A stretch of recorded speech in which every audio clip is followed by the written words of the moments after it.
নমস্কার বন্ধুরা, আপনারা দেখছেন পারফেক্ট পলিটিক্স, সাদা বাংলায় রাজনীতির কথা। বন্ধুরা, মুখ্যমন্ত্রী মমতা বন্দ্যোপাধ্যায়ের উৎসব তো শুরু হয়ে গেছে।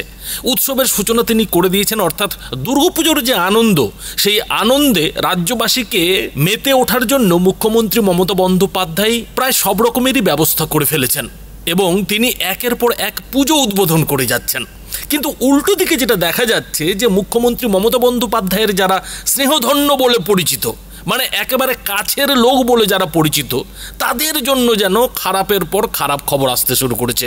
বন্ধুরা, এই মুহূর্তের যেটা সব থেকে বড় খবর, যে মমতা বন্দ্যোপাধ্যায়ের ঘনিষ্ঠ বলে পরিচিত কলকাতার প্রাক্তন সিপি বিনীত গোয়েল, সেই বিনীত গোয়েলের বিরুদ্ধে মামলা শোনার জন্য কলকাতা হাইকোর্টের প্রধান বিচারপতি টি.এস. শিবজ্ঞানমের যে বেঞ্চ, সেই বেঞ্চ রাজি হয়ে গেছে।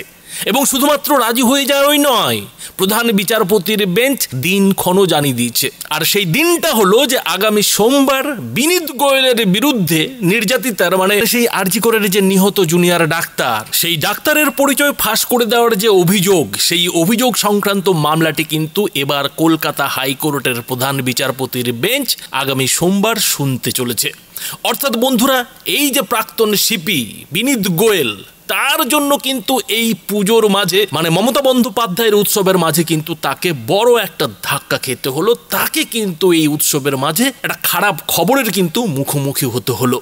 আর কে না জানে যে বিনীত গোয়েলের ধাক্কা মানে মমতা বন্দ্যোপাধ্যায়ের ধাক্কা। আর এই নিয়েই নানাজনে যেটা প্রশ্ন করছেন, সোশ্যাল মিডিয়ায় যেটা প্রশ্ন উঠতে শুরু করেছে, যে যদি সত্যি সত্যি কলকাতার প্রাক্তন সিপি বিনীত গোয়েল দোষী সাব্যস্ত হন, আদালতে যদি শুনানির পর সত্যি সত্যি প্রমাণ হয়ে যায় যে তিনি নির্যাতিতার, মানে অভয়ার মিডিয়ার সামনে নাম পরিচয় ফাঁস করে দিয়েছিলেন, তাহলে কি হবে?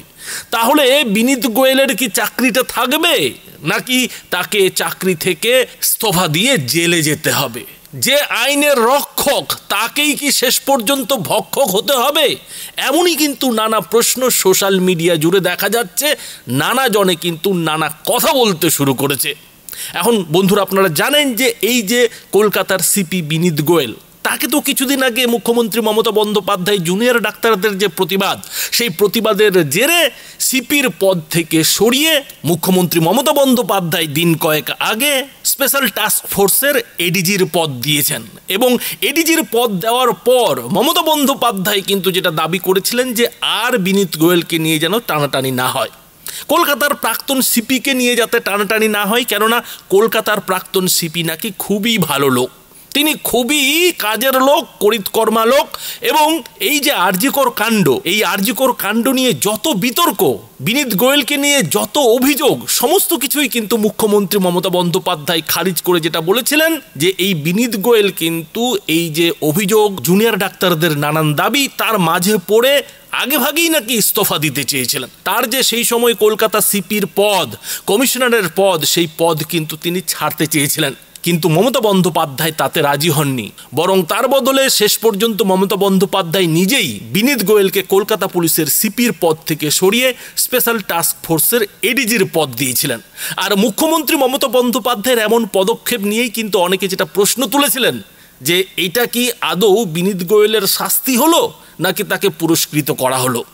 এই বিতর্কের মাঝেই কোথাও যেন বিনীত গোয়েল স্পেশাল টাস্ক ফোর্সের এডিজি হওয়ার পর মিডিয়ার চর্চার কেন্দ্র থেকে কিছুটা বাইরে চলে গিয়েছিলেন, কিছুটা যেন তিনি অন্তরালে চলে গিয়েছিলেন। এবং তার যে সেই অন্তরালে চলে যাওয়া, তাতে অনেকেই যেটা মনে করেছিলেন যে হয়তো বিনীত গোয়েল এবার রক্ষা পেলেন। এই যে পুলিশের বিরুদ্ধে এত অভিযোগ, যে অভিযোগ নিয়ে সুপ্রিম কোর্টে মামলা চলছে, যে আরজিকর কাণ্ডের তথ্য প্রমাণ লোপাট হয়েছে, তাতে পুলিশের হাত রয়েছে, এমনই তো নানা অভিযোগ পুলিশের বিরুদ্ধে জুনিয়র ডাক্তার থেকে শুরু করে অনেক মানুষ করছেন।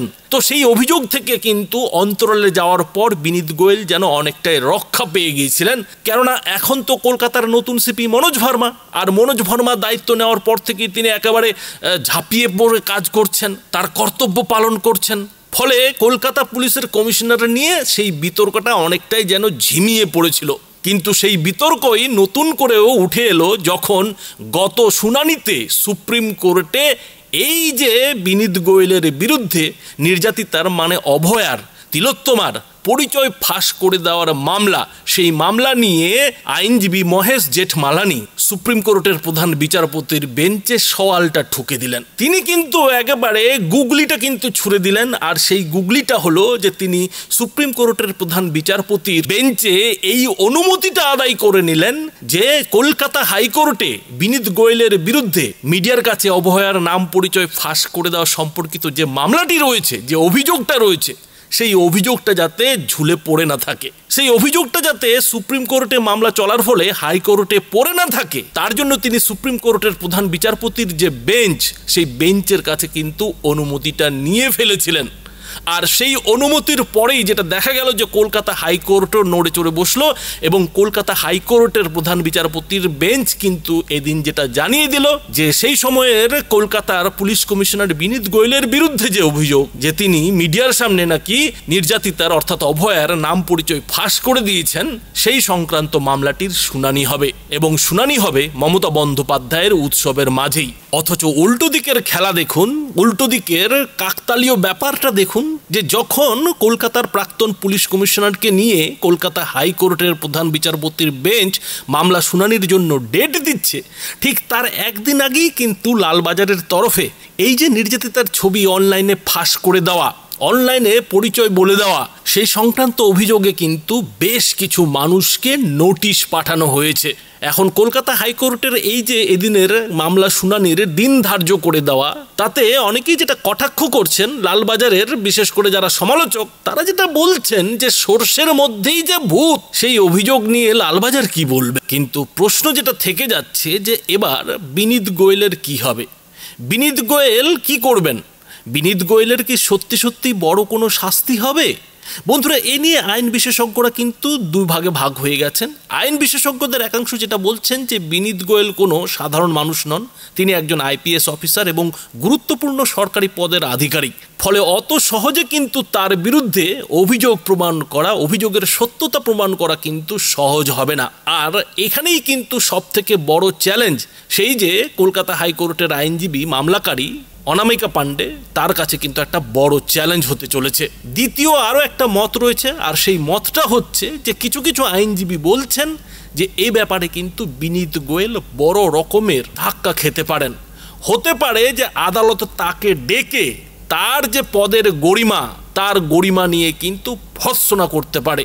হতে পারে যে আদালত কিন্তু বিনীত গোয়েলকে ডেকে এ নিয়ে ক্ষমা প্রার্থনাও করাতে পারে, কেননা একজন আইপিএস আধিকারিক এ ধরনের ভুল করবেন, সবকিছু জেনে বুঝেও, আইন কানুন জেনে বুঝেও এ ধরনের ভুল করবেন, সেটা নিয়ে কিন্তু আদালত প্রশ্ন তুলতে পারে। তবে বেশিরভাগ আইনজীবীরাই যেটা মনে করছেন যে বিনীত গোয়েলকে জেলে যেতে হবে এমন সম্ভাবনা নেই বললেই চলে, বরং তার বদলে বিনীত গোয়েলকে নিয়ে এই যে আদালতে মামলার শুনানি, তার বিরুদ্ধে যে অভিযোগ, সেই অভিযোগের যে শুনানি, সেই শুনানিতে আখেরে কিন্তু মুখ্যমন্ত্রী মমতা বন্দ্যোপাধ্যায়েরই মুখ পুড়বে।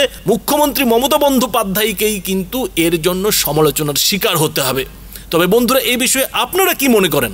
আপনাদের মতামত অবশ্যই এই ভিডিওটির নিচে কমেন্ট বক্সে লিখে জানাবেন। ধন্যবাদ।